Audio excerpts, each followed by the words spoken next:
Opa, tudo bem? Meu nome é Igor Surya, sou doutor em Ciências do Exercício e personal trainer. Hoje vamos falar mais um pouquinho sobre os principais erros no treinamento para hipertrofia muscular, para o ganho de massa muscular. Estamos aqui no erro número 6 hoje, para ver os demais erros que a gente já gravou. Olhe os vídeos anteriores. Se quiser saber mais sobre esse assunto e outros que a gente vai postar, bota para seguir lá, marca o sininho, certo? E nos acompanhe.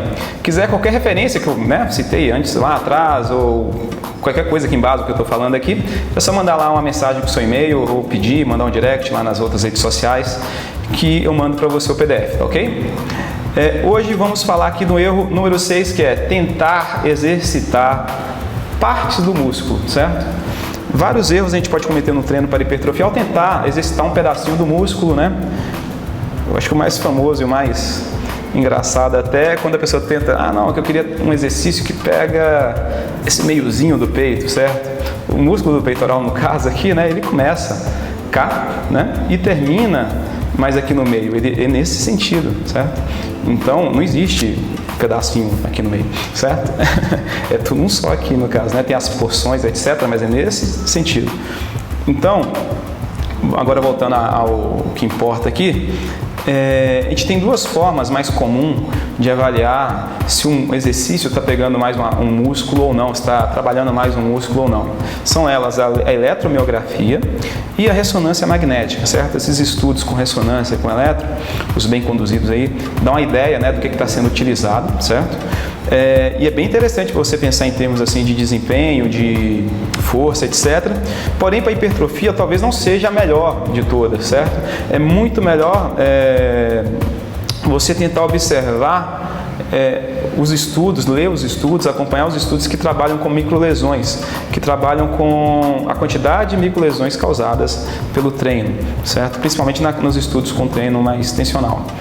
Nesse caso, no caso da eletromiografia, ela avalia mais a ativação do músculo por si só, certo? E tem formas de ativar o músculo que não necessariamente quer dizer que ele está trabalhando de uma forma que leva à hipertrofia, certo? Quando você pega os estudos que avaliam também as microlesões causadas, o que vai acontecer? Você vai encontrar estudos como que eu estou aqui, tem de 2001, 2002, uma série de estudos nesse sentido aqui, do Earle, do Nosaka, que mostram que no exercício lá, né, você variar a pegada, supinada, pronada, pegada neutra, posição da pegada, distância da pegada, não levou a microlesões em partes diferentes do músculo, ou mesmo em músculos diferentes no mesmo exercício. Então, por outro lado, eles observaram que quanto mais perto da fadiga, quanto mais perto daquele momento que você tenta empurrar e não consegue executar, mais você utilizou todos os músculos envolvidos no movimento.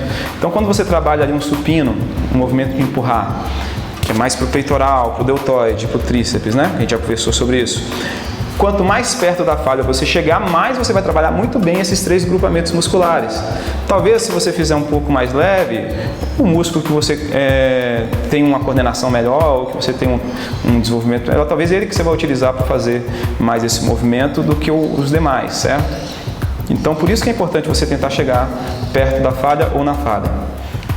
Então, nesse sentido, como que a gente deveria escolher o exercício então? Em vez de pensar, é para pegar o miolo do peito, em vez de pensar nisso, pensa no seu estímulo de treino. Você vai fazer um treino tensional, pesado, com muita carga, você vai colocar uma barra de supino? Você vai conseguir sair da barra de supino com muita carga se você falhar, se não tiver alguém perto? Provavelmente não, você vai morrer, certo? Então evite de colocar exercícios que você precisa de uma ajuda num treino tensional, se você estiver treinando só sem um personal, por exemplo, certo? Já num treino metabólico, já dá para você pensar já em outras estratégias.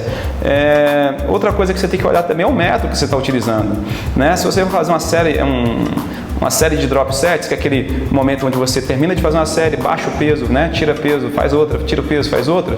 Se você tiver que fazer isso com barras, por exemplo, até você tirar o peso, né? E fazer mais uma série, o tempo que você demora para fazer isso pode comprometer o estímulo que você quer dar, principalmente no caso do estímulo metabólico, que você quer cortar esse descanso aí entre os drops ali, certo?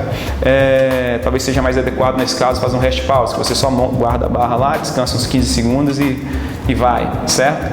Então você tem que olhar o método que você está utilizando, o estímulo que você está dando, se é mais tensional, metabólico, certo?